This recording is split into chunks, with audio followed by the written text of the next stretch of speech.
All right, everybody, welcome back to the What Worked For Me podcast. Today I have Kenneth. Do you go by Ken or Kenneth? I guess Yes, let's do Kenneth. That's good. Kenneth. All right. He has an awesome story. He was able to lose right around 80 pounds. We were just talking before this, and he said at his biggest, he was about 285. So before we get to the weight loss side of it, how did life look that you found yourself up at 285 pounds? Were you always a bigger guy? Did you gain the weight later in life? No, I gained the weight later in life. I mean, right about where I am right now, 205 is where I was when I graduated high school, roughly. And then got into life and life caught up and I didn't pay attention and unresolved issues emotionally, mentally, and unable to manage stress is basically the biggest thing that had me all caught up, how it all caught up with me. I just kind of ate my emotions and self-soothed that way. I think it's a very, very common behavior is that Oh, emotional eating. So, how you said by the time you kind of graduated high school, you're still a healthy weight. How old were you when you hit your heaviest, the 285? that's a good question. Let's see here. We're talking about 22 years ago. So 2003. Oh man, let's do math here. So We don't uh, need to get into it. 2003. So you've had some really long-term weight yeah, maintenance, which yeah, I'm really absolutely. excited I to get mean, into. yeah, so 22 years ago, so that would put me down right around 27 at the Okay. time. So you're 27, life's stressful and crazy, always in that late 20s, early 30s phase as you're trying to get life established. You hit 285 pounds. Did you have like a wake up call that all of a sudden you said, "Oh, I got to change"? How did you start making that transition? That was that transition came from a few things, right? I mean, I always had family who was like, "Oh my gosh, you're getting huge. What are you going to do about it?" And that got me my ego. And I'm Yeah, like, it's like, no, you don't tell me what to do. So, therefore I will eat more, right. that so that kind of got me in trouble. And really honestly, for ego and pride, that's my biggest nemesis, even clear up until today. It's a lot better today than it was before, but back then it was way out of control. But then I started getting into, didn't like it when at work, people were kind of poking fun at me and that kind of thing, and calling me fun little nicknames, which I won't repeat here. I mean, I'm good with it. Obviously I'm like, yeah, that was just, stupid Right. kid, right? Um, but then the health issues started happening. It was not just the health issues, but it was the short fuse that I had, unable to, regulate emotionally and just, short fuse and not just for a little bit, not just 5 or 10 minutes to figure it out. And I mean, the ego wanted me to be mad for days or sad for weeks and months, because again, the ego was more in control at that point. So, but really it was the health problems that started creeping up and a combination of things that really started to be like, okay, this is just not going anywhere. What were some of those issues that you started running into? You said the emotional control, but what were some of the other health issues that you saw? So there were some metabolic issues going on. So, cholesterol was getting out of control, blood pressure, blood sugar. Um, let's see, what are some of the other ones? Shortness of breath, just not able to physically keep up with my kids, for example, that kind of thing. Um, and so, and then mentally as well, just kind of beating myself up, you know, Right. just just getting into that vicious cycle mentally and emotionally too of worthlessness. Yeah. So you just kind of had the full gambit across the Oh board yeah, type of yeah. kind It of what was just happens when people yeah. get a little heavier. So you start to see your health is declining. You're realizing I don't really like where I'm at. What was your first step when you realized like, okay, I need to start losing weight? What did you first do? It was interesting. I kind of first took the idea of like, hey, you know, I hate the idea of working out, right? I mean, I don't like the idea of being on a treadmill. I'm like, I'm not going anywhere. I'm running in place. This is dumb. I didn't like the Right. idea of working out to work out. I didn't like running to begin with. Walking, I'm like, all right. I mean, are we going somewhere? I hated. I don't. It's not like I don't have anything against joggers or anyone who runs, right? But my wife and I kind of still, even to this day, we'll be walking on the trail. We walk, we don't run. And we'll see someone jogging, we'll look behind, like, is he being chased? What's going on? That's just kind of We're kind of a little smart alecky that way. But so basically the idea is what did you like doing that you'd be physically active in? Like, okay, so volleyball, I went back to it. I went back to playing volleyball. That was fun. But at the same time, I wasn't doing anything else. I wasn't doing any weight training or trying to lose weight or anything like that, but at least I was moving, So right? that was kind of where you started. Just, hey, I'm going to start trying to be more active, pick up some of It my old hobbies. it was a combination of a couple things, right? So pick up some old hobbies, but at the same time, I also had within a 10-year period, 5 car accidents, right? To where I Wow. needed physical therapy. And it was a combination of like, okay, I need to get more physically active, but at the same time, I was like accident prone, right? I would slip on something. I'm like, oh, great, my ankle's twisted, and oh, great, I've been in a car accident. Now I'm laid up. I had every excuse in the book to be like, okay, I guess this is my life. But the physical therapy kind of helped with that movement too. Like, this feels better. Oh my gosh, I haven't moved like that in years. So it was a combination of Okay. a few things in addition to like, yeah, I know I need to get off my duff and do something.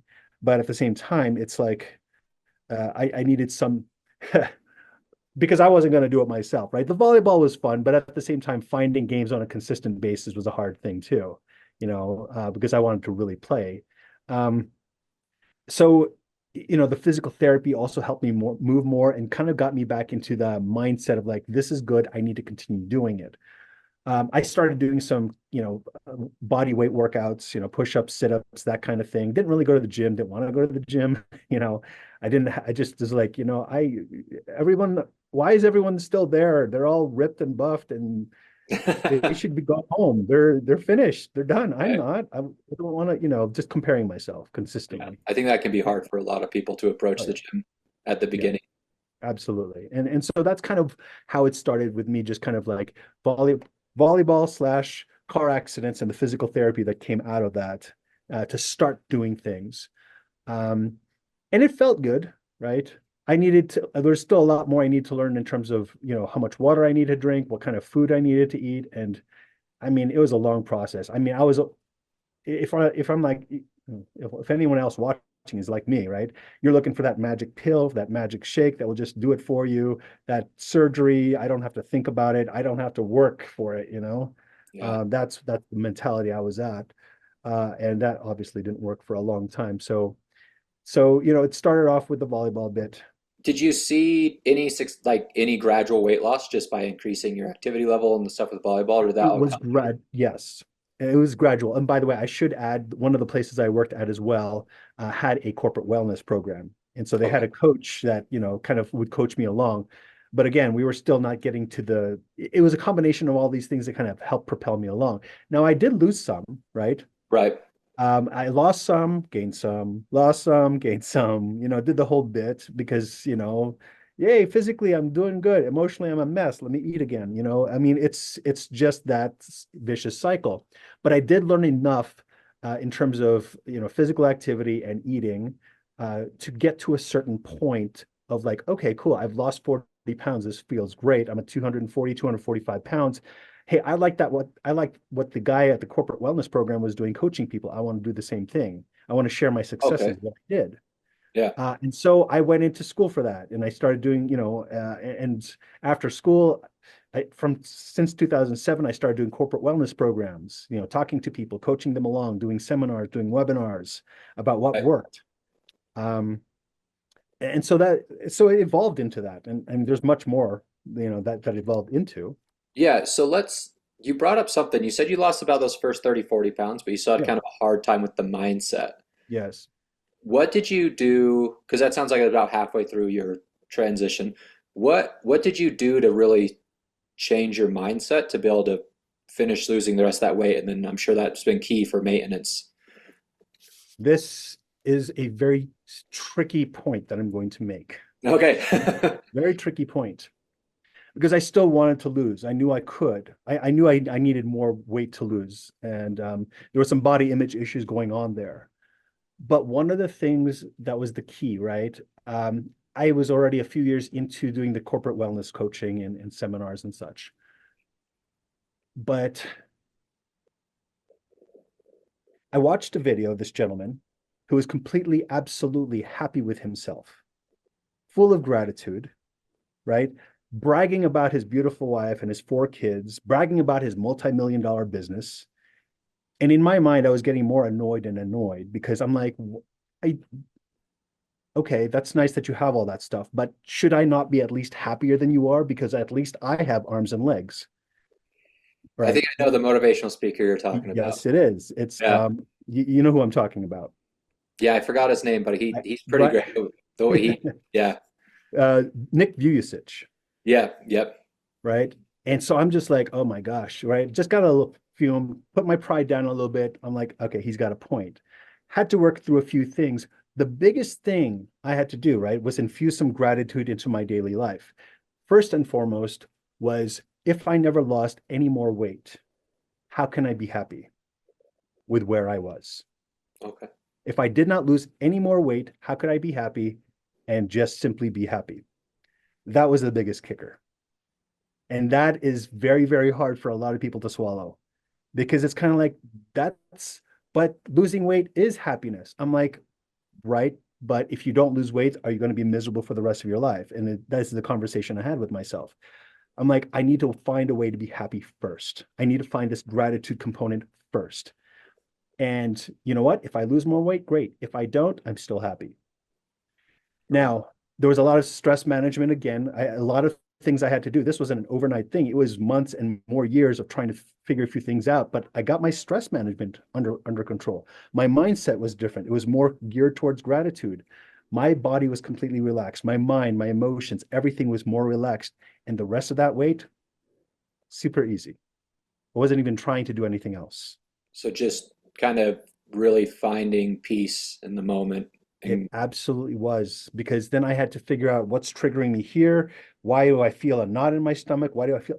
I needed to figure out how to really find that peace and really find that calm, regardless of what was happening.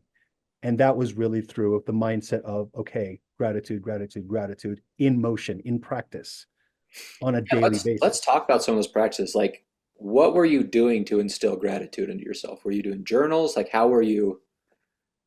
Journals was part of it.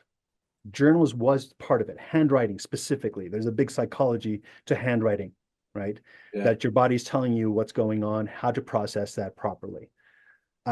That was one aspect, but it was at the same time being able to see myself differently, being able to change the thoughts. I mean, there's a lot of research out there about how many thousand thoughts we have per day. It's about 100,000 thoughts a day. Let's just take that number. right. 90% of those are the same every single day. And so the question I had was like, of those thoughts I have every day, are they fear-based or are they gratitude-based? And that was the trick right there. And it's Okay. kind of like, okay, mine was fear-based, a lot of it. And I had to figure out why was that? And for me, it was not, I was writing it all down. This is great, but I also had to figure out what am I allowing? What am I feeding myself, not just physically, but emotionally and mentally? What am I seeing? What am I listening to that is feeding into the fear-based thoughts and fear-based mindset? So I changed a lot of things. I changed my music. I changed what I watched. I changed my movies. I changed the streaming shows I watched. I changed books I was watching. I changed I was hanging around. I had to. Right. I changed, you know, I had to stop listening to the news, honestly. It was something I was super immersed in, right? Yeah, yeah. Now, I know what's going on, right? I mean, I know Ronald Reagan is president in everything, right? I mean, okay, I'm just joking. But you get my point. Yeah, no, I know I know at least what's going on. I just don't have to be immersed in the news because majority of what's out there is not positive. It's not right. uplifting. Based out of fear and trying to It get a is reaction, so you it keep is based watching. out of fear. And now, right, we live in a society that fear triggers fear all the time. And now guess what? A lot of people are comfortable in that fear. And it's funny because when people are being led to something outside of that fear to something better, it's all of a sudden they're scared of that. Interestingly enough, because now it's their security blanket to be in that fear. Because you just get comfortable in that constant state of anxiety, and your body doesn't Absolutely. recognize peace and doesn't Yeah. recognize those type of things. So I really love this. So you really started on the internal side. I guess, well, you lost 50 pounds, but then you I did. started on the internal side to really get that next little bit going. Was there any, it sounded like you had a plateau around, 40, 50 pounds. Was there any other plateaus that you hit during this weight loss? How did you mentally handle that? That's something that I know a lot of people struggle with. So the plateau, and really at that one, that was the one plateau. I mean, there were several others, right? I mean, Yeah, before that and up to that point. But that 240 was really kind of like I can't seem to get down. But it was really watching that guy's video, next video, that caused me to like, okay, reverse my thinking, right? The happiness, right. weight loss doesn't equal happiness. I have to be happy regardless. And finding that peace, because that was what I was looking for, is peace, right? And unfortunately, it's that this is a programming thing. This is a programming issue, right? Society programs us that, hey, you're not looking, you don't look like this, therefore you must be miserable. Hey, we have this nice little, product for you. You need to, if you don't use this, you're missing out, on the best beach Right. body, on the best life that you can possibly have. Fear, fear, fear, and the programming that comes with that, like, oh my gosh, I will not be happy unless I have this. And that is extremely difficult to change, especially when you're exposing yourself to it, whether it's consciously or whether it's subconsciously. And this is one of those things. When we go on the freeway, right, we have tons of billboards. We may not necessarily be appreciating those consciously, but subconsciously we are. They're right there. Those Right. messages are right there. And so we have to find some way of countering that. And that's something that I had to do. So that was one of the steps. A question I'd love to ask you, and this might be a nuanced one, but I'm sure you'll have a good answer for it, is often fear is a motivator for people. Mm-hmm. Yes. And so how how did you keep motivation while letting go of all of those societal pressures? Two words, or better. And what do I mean by that? I had to start changing my goals in a different way. I had to start making them different. So this is for anything I do, personal, professional, whatever the case may be. It doesn't matter what it is. It used to be I need to lose 10 pounds by 6 months, right? Or I need to be making this much money in a year, right? Or whatever the case may be, and being very rigid about that. If I didn't make those goals, oh my gosh, I'm like upset, right? Because I was very focused on those goals. Right. And fear was the determining fact. Fear was the underlying force there, and fear only has so much power, kind of like Monsters Inc. If any of you haven't watched Monsters Inc., I see where you're going right, for. the Yeah. Monster City was powered by fear, right? Yeah. But then when they found out that happiness had incrementally or infinitely more power than fear in driving us, in motivating us, that's the key right there. So I had to change my goals to, okay, for example, if I have to make this much money by the end of the year or better. And what does or better look like? That's something I've had to learn, had to kind of look back and say, look, if I don't make that goal at the end of the year, what was the or better? I have to zoom out a little bit and see what else happened, right? Hmm. If that specific goal wasn't met, what else did happen? Because it doesn't make sense where if I had one goal that constituted 10% of whatever else was what I was doing, and I was so upset about that one goal not happening, but 90% of the rest of my life, so many good things were happening. Why not focus on that? That Right. is what the or better mindset's all about, and perspective.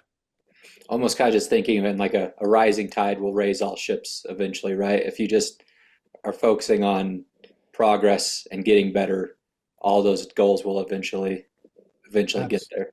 Absolutely. And the thing is, we have to kind of not be so into the details, right? I mean, there's some balance to it, right? We have to zoom out. We can't be zoomed in all the time and Right. not see the good things that are actually happening, even if you don't make a particular goal, because the or better is probably happening. You just don't even know it. It's about Right. how to look for that. And that's where the gratitude aspect comes in. All right, what else can I be grateful for? That makes sense. I really like that. So obviously the mindset changed, but to get some type of physiological change, there had to have been some change in diet or exercise or something. Yes. Did your diet change progressively through the rest of that 40 pounds lost? Did you start to implement any other strategies? What did those Yes. look like?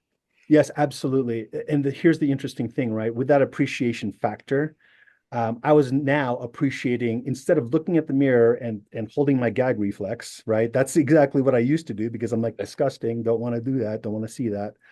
I was now appreciating things, right? Even from the smallest things, like, hey, cool, I have two hands, right? and small things like that. What can I do with my two hands? I can pick up my kid, right? I can go, I can do things with it, and being able to appreciate my body. And with that appreciation came, hey, I really appreciate what I do have. How can I take care of myself better? Not going from a place of losing something, but here's what I want to gain instead, because that is the mindset that's out there. Weight loss, weight loss, weight loss. Here's what I need to lose, lose, lose. And quite often, most people, when they lose something, what do they want to do? Get it They want back. to they want to find it. Yeah. They want to find it. So instead of that, I had to go from a weight loss mentality to a health gain mentality. How can I make my health better? Right. So I started drinking more water. Right. Now I started drinking a gallon of water a day. Now I'm at a gallon and a half of water a day. I used to drink, by the way, I used to drink a gallon and a half of soda a day. That was one of the things I had to change. Right. That's one of the reasons I got to where I was, because I was drinking the majority of my calories. I had to go with water. Then I found out, hey, I was getting pretty dizzy. Then I introduced electrolytes. Okay, I was drowning out my electrolytes. Now I understand I need that balance. But it had progressed so many different ways. And I got to a point, by the way, and I also do acting, as well. So there's some projects that I get on.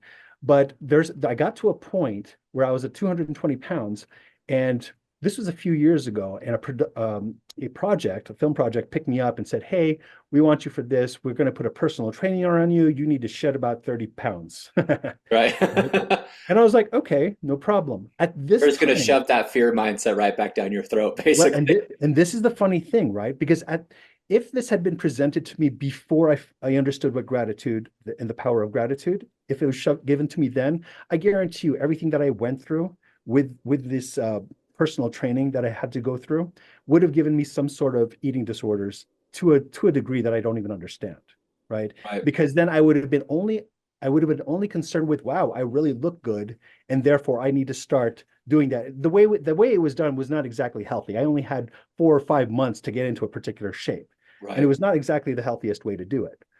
And so basically, I was already at the mindset where I was healthy enough with who I was, and happy with how I was, right?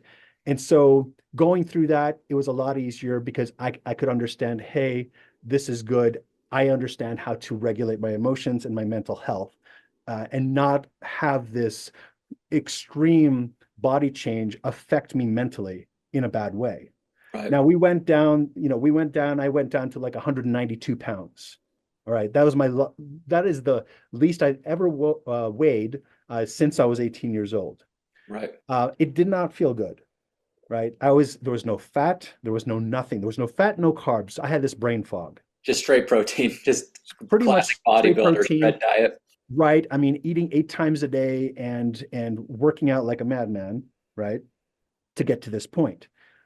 And and after the project was done, I'm like, all right, I need to reincorporate. Now there was a few other things in here that I had learned along the way, because um, one of my close family members has migraines, Hmm. and she had to figure out how to do her migraines. She was introduced to the keto diet. Now, the Right. keto diet helped her migraines, but at the same time, she had to go on it. I didn't want her to go on it and me, like, eating what I wanted and have her feel bad. I know, again, I was done with this project. So as I was done with this project, I started reintroducing things. I went on it with her, right? Just Yeah. as a support for her. But I discovered for myself, this is the way my body works a lot better. I need this fat, That's and awesome. you know, I understood a little bit more about insulin resistance. I started researching a lot of people who were like talking about insulin resistance, and discovering that was a huge problem for me physically. And Right. that helped me change my diet along the way. So one thing I want to touch on before, because I think this is going to open up a door for a big conversation, like Of course. switching into more of ketosis-based diet. Yeah. Something that I often see people struggle with when they're losing weight is knowing when to Yes. stop. You Yeah. highlighted that you got down to 192 and you're like, I do not like this. So how are you able to say, hey, even if the scale is rewarding or even if these aesthetic changes are rewarding, I need to stop and go back the other way? Because I think that's really hard for a lot of people. It is. And that's the thing of it, right? Again, it's another programming thing. We're always programmed by the scale. We're always programmed by somebody else. We're giving so much power to other things outside of us. And this is the biggest thing, taking our power back. I had to do that, take my power back and like I know what's truth. I know what I need to do because one of the things that I discovered along the way was intuitive eating, how to listen to my body. Right. Regardless of what the scale says, regardless of what the numbers say, how am I feeling? How am I feeling emotionally? Not just physically, but emotionally and mentally. Can I think? Am I clear in my thought process? Am I athletic? Am I able to move? Am I able to move the way I want to?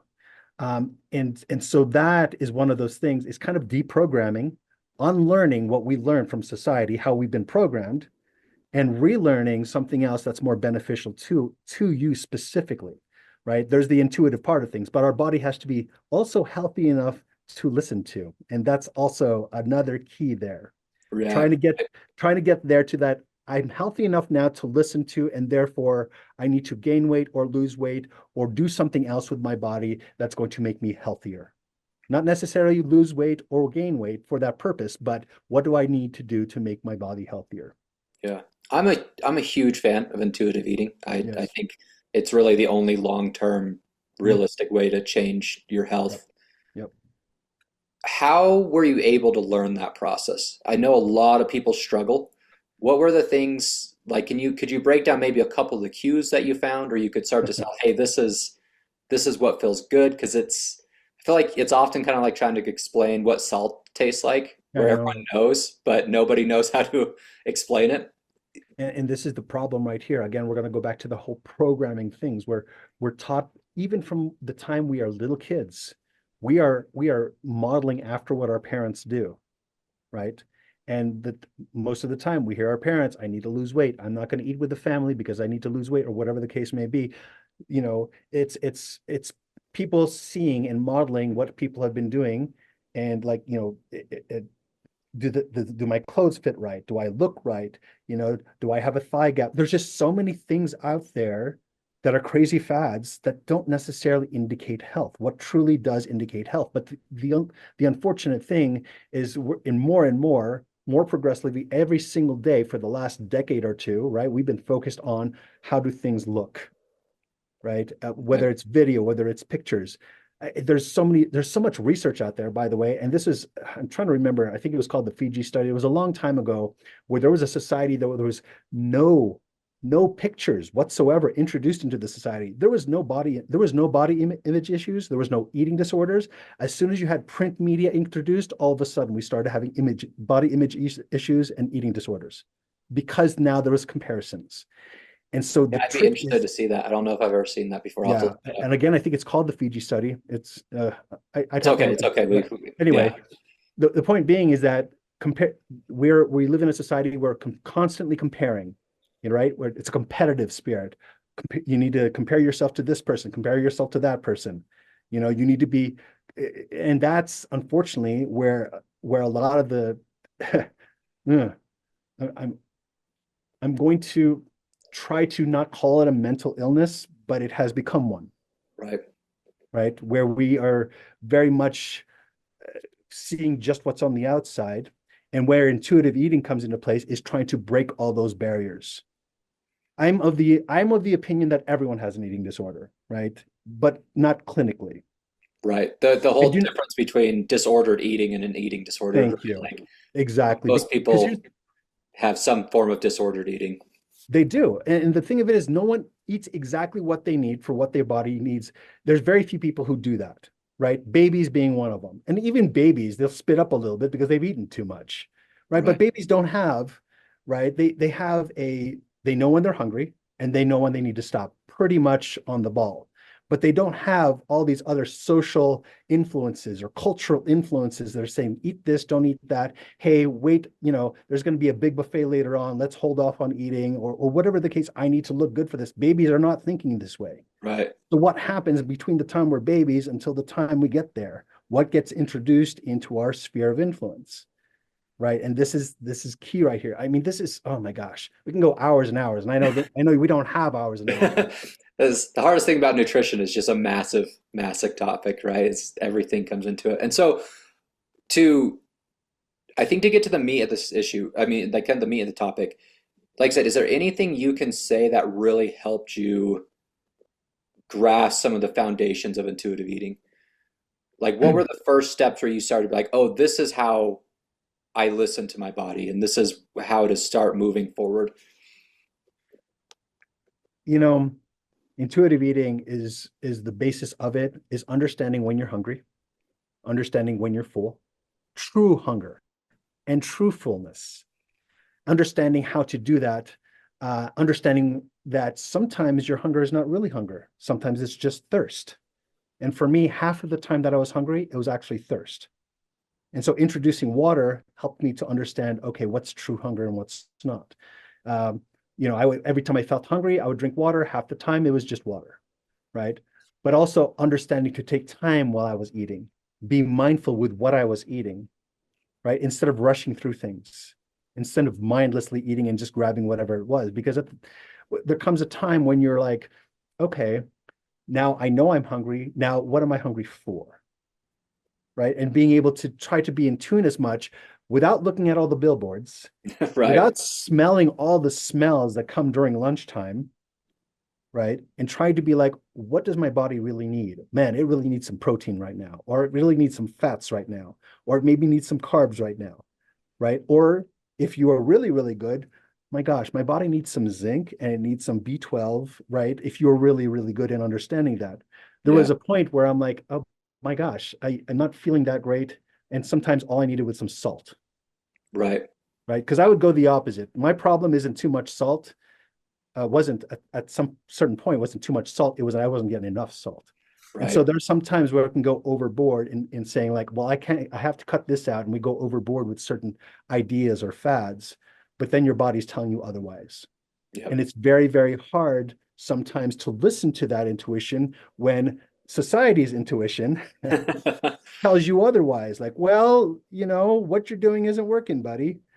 But then we have to come back to it and we have to really be quiet with that and not and quiet those voices that are in there, the rules, who are policing you with rules and with things that families say and with things that culture say or tradition says. There's so many different influences that influence the way we eat or the way we see ourselves, which also influence the way we eat or don't eat or Yeah. how we eat. You've brought this up two or three times, and I'd love to see two questions kind of revolved on culture and family. Yes. One, I know when people lose large amount of weight and kind of change their eating behavior, they can get some pushback or some cultural friction Mm-hmm. as they're trying to fit into your smile. So maybe there is some of that.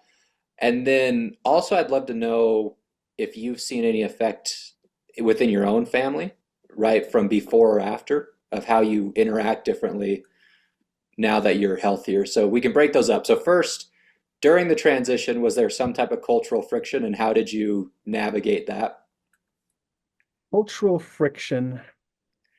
Like sometimes just people around maybe aren't as supportive, or can sometimes be hard if you're trying to lose weight and they don't All right. like you changing your behavior because maybe it changes family culture. I will say this, right? I will say this. Sometimes with relationships, I'm just going to say relationships in general. Yeah, Okay. Sometimes insecurities will come up because of what you're doing that somebody else is not experiencing the results for themselves. So that is one thing. Whether it's a sibling relationship, mother-father relationship, marriage relationship, there's so many different right. ways it can go. Insecurities from other people, insecurities from your family culture, or just your friends, or whatever the case. Now, then you have people, of course, like, how did you do this? How did you do this? How did you do this? Right? And Right. excited for you and excited that they wanted to be able to do the same thing. Um, but there can be some divide.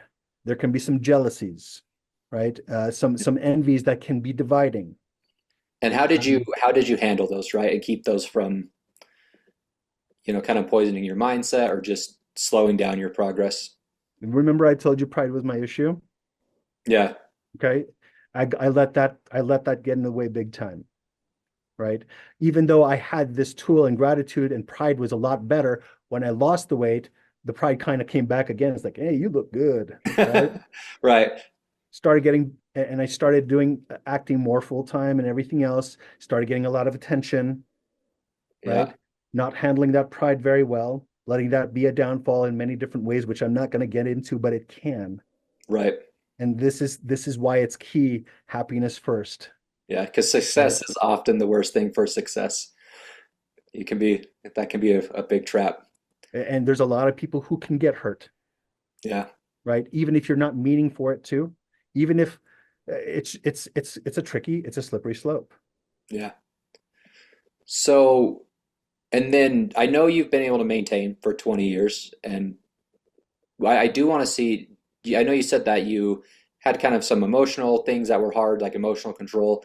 How has the impact of you losing almost 100 pounds been on your family relations as far as through the maintenance? Have you seen benefits with that? Is that I do see benefits for that because then I'll see my kids coming to me and say, "Hey, Dad, how do you do this? How do you do that? How do you take care of this?" Because they've seen me not only get healthier, but manage,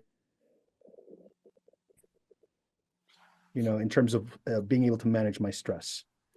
And so, that has been an improvement. It's an example that I've been setting right now. As long as my pride is in check, it's a good example, right, right? right? And that's better and better. But obviously, me telling you that is kind of a little hypocrisy there, right? It's like I've got my pride under control. Like, okay, no, let's not brag about that. That's just like, okay, you know what I'm Yeah. saying? I just gotta. Um, and so, I continue to experiment with what I'm doing right now. Right now, I in the last month, starting in January, I've been fasting pretty much 22, 23 hours a day. I eat one meal a day, Okay.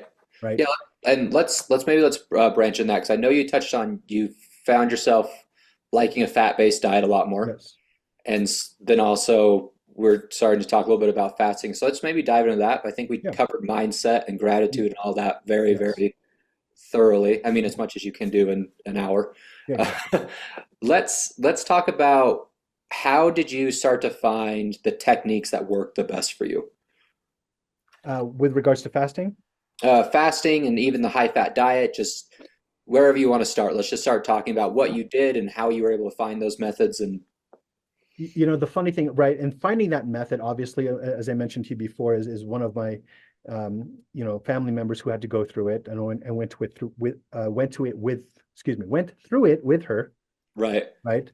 that's how And you it got started was on the keto side right. of things. So Yeah, started off on the keto side and started experimenting with that. Started feeling really good because now I had fat back into my diet, and started understanding a little bit more, again, insulin resistance and kind of what my body was. Okay, that was probably what my body was doing. Now that I'm in a better place, I can reintroduce fat.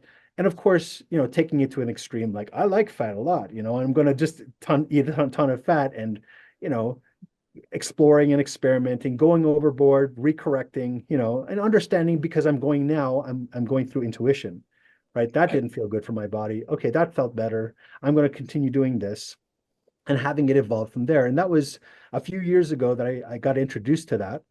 And I just took off with it. And I would experiment back. I'm like, all right, now that I've been on keto for 6 months, I'm gonna see what eating this to my body does. This is a whole bunch of carbs, whole bunch of rice and donuts and ice cream.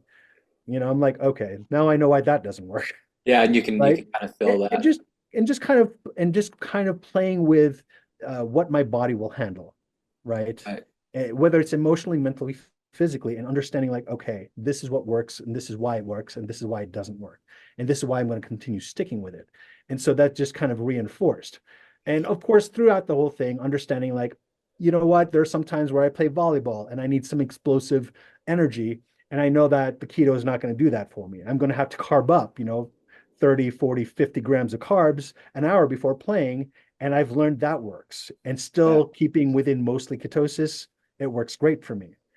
Um, Being able to go into this fasting, I'm not going into fasting with the idea of like, okay, I need to lose weight. There's I've researched a lot of this, right? And what works for me, and I've just experimented with it because I don't go at it just from a physical point of view, which provides more healing for my body and regeneration and rejuvenation for my body when I right. fast like this, but also mentally and emotionally and spiritually. It helps me be more in control and be more self-reliant. Um, I actually kick-started, with long-term fasting a few months ago, where I tried to do a 72-hour fast, and that felt really good. Yeah, let's kind of break that down. Maybe Sure. two things I want to highlight is you talked about food choices. Yes. When you say keto, but you're still adding in some carbohydrates, are you mainly doing fruits and vegetables for that? Mhm. What's so that's kind of a whole food diet It primarily really, for fat, and then yes. moving to fruits and vegetables if you need extra carbs for more energy for athletic endeavors, basically is It what you're. it feels better for me that way. Basically, if it's in a box or has a barcode on it, I kind of stay away from it as much as possible. Yeah, Right. Every now and then I'll go into it. I don't have, I'm not orthorexic, right? yeah, yep, Which if anyone's watching, that means that you're absolutely obsessed with healthy food only. You will die, of starvation, even if there's donuts and ice cream around you, because it has to be healthy, right? right. I'm not there. That's not where I am, and I don't intend to be. Because that's also part of stress management, right? Understanding, ebbs and flows. If I'm doing 90% of the time, 90% of the things that are good for my body, I'm good, Okay, right? So every now and then there's ice cream. Every now and then there's, donuts and things like that. But really, for the most part, it's fruits and vegetables that will fuel the carb part of things. part of things, and then just lean proteins, and then fat as much Not as. not necessarily I always guess not lean lean proteins. proteins if you're doing a fat-based diet. So not lean proteins. You're just doing It's and this protein is and fat outside the carbs. right. And this is the other thing where I'm just kind of like, sometimes I'll adjust the fat and be like, okay, let's see what happens for, 3 weeks or 4 weeks when I adjust the fat down this. Now, am I counting carbs? Am I counting macros? Am I counting proteins and fats?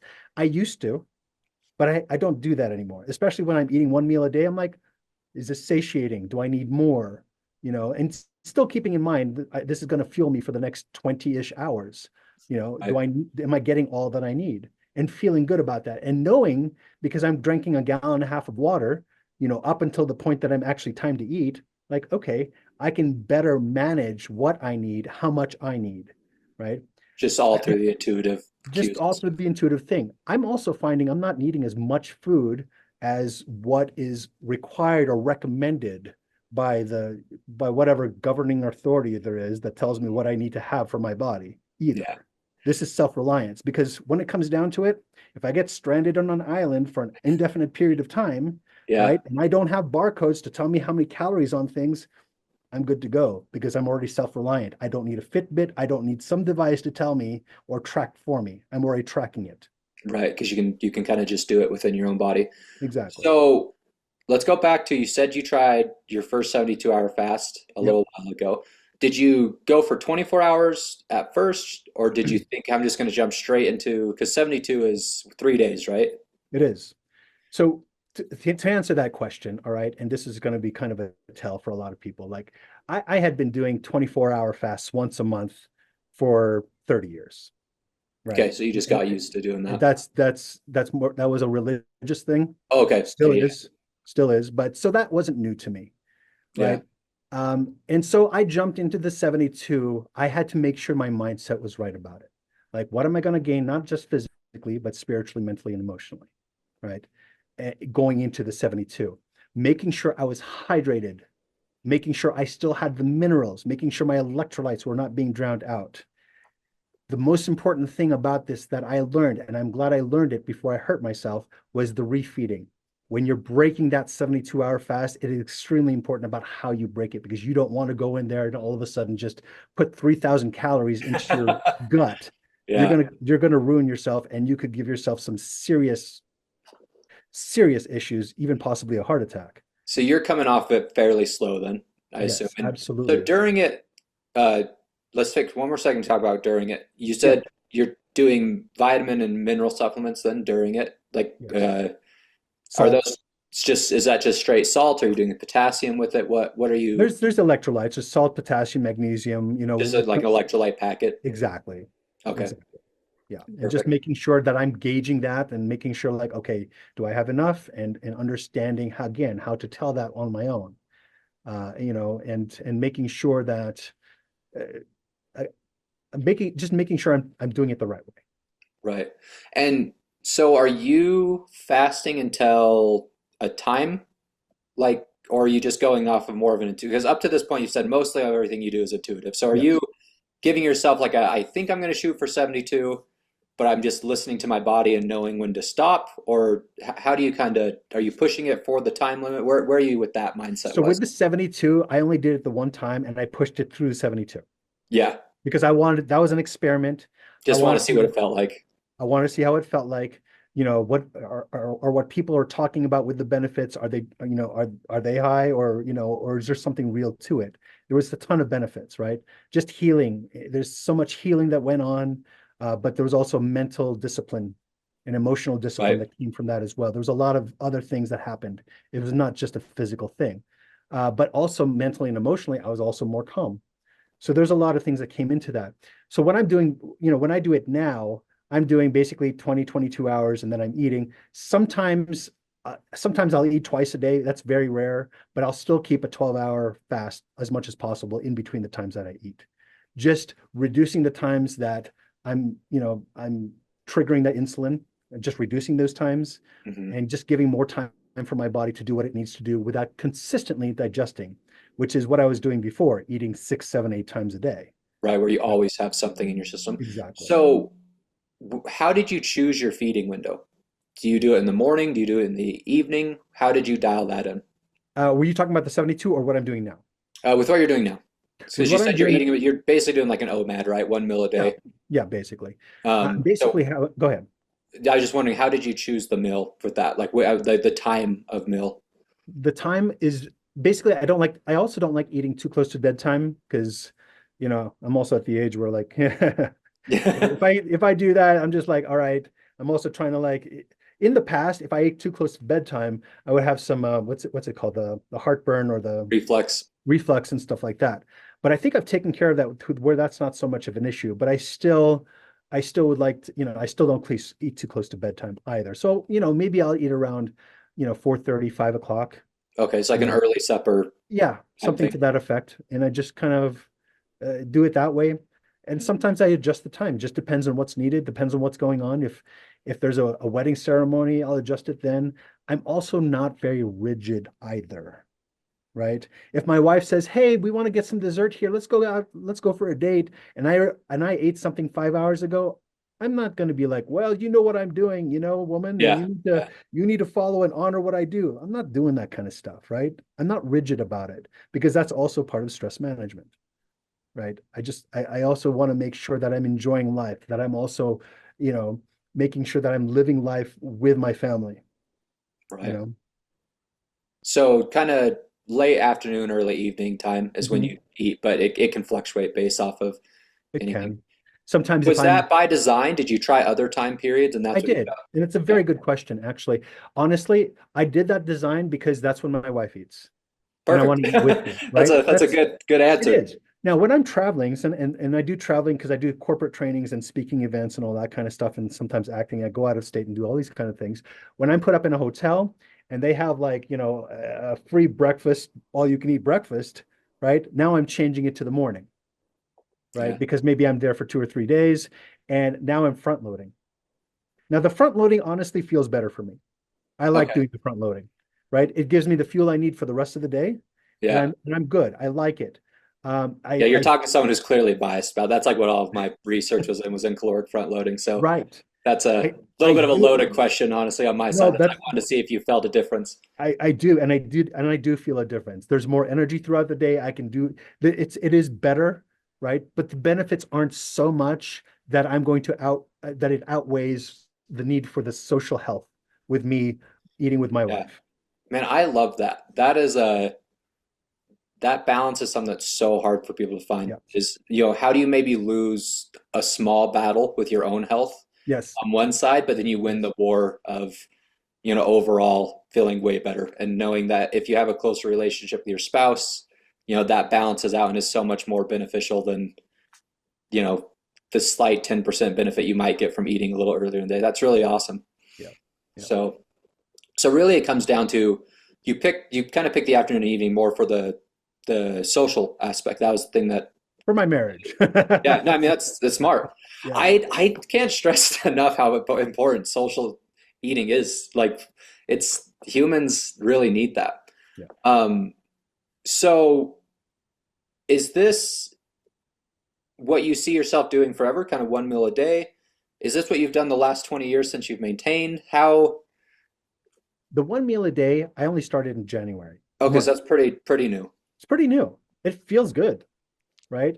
And I'm being more physically active. I play volleyball more, and I'm also doing ice baths and stuff like that, Yeah. and I need to go back to doing that. I used to do that once a week, and it was really good.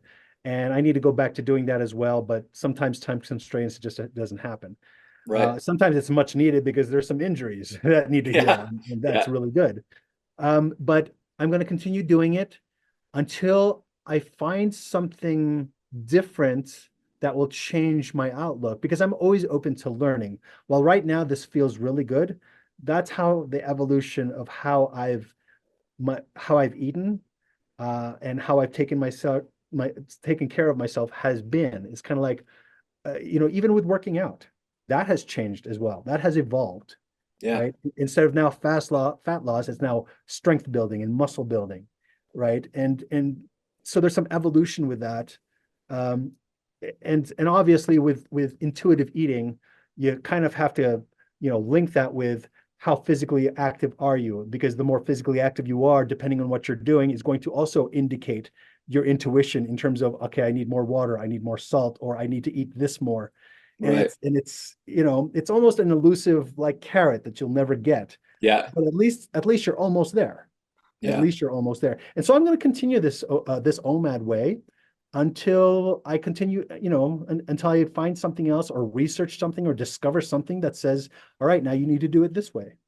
And I then mean, you that's the way I'm just going to do it. once you feel better trying that Yeah. next thing.